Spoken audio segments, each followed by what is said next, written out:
تو اتنا ایماندار اور سچا ہے.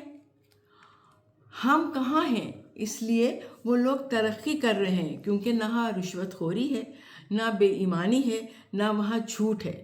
اور ہم مسلمان ہو کر بھی جن چیزوں کے لیے ہم کو اللہ اور ان کے رسول نے منع کرنے کے باوجود ہم انہی کاموں میں ڈوبے ہوئے ہیں. اسی لیے ہمارا پاکستان ترقی یافتہ ملکوں سے مقابلہ نہیں کر سکتا. صرف ہم کو باتیں کرنے بٹھا دو، ایسے باتیں کریں گے کہ ہم سے زیادہ اچھا کوئی ہے ہی نہیں. اللہ بس یہی دعا ہے میری کہ اللہ ہم سب کو اپنے مذہب پر چلنے کی توفیق عطا کرے اور برائیوں سے بچائے. آمین. اور اس ملک کو، اس پاکستان کو، جس کو قائد اعظم نے اتنی ایمانداری اور محبت سے بنایا مسلمانوں کے لیے، اس کو یا اللہ تو قائم و دائم رکھ اور یہاں کے لوگوں کو نیک توفیق، نیک ہدایت دے اور اپنے مذہب پر چلنے کی توفیق دے. آمین ثم آمین. آپ سب بھی یہ دعا کریں تاکہ اس ملک کے حالات بہتر ہو جائیں. آمین. اللہ حافظ.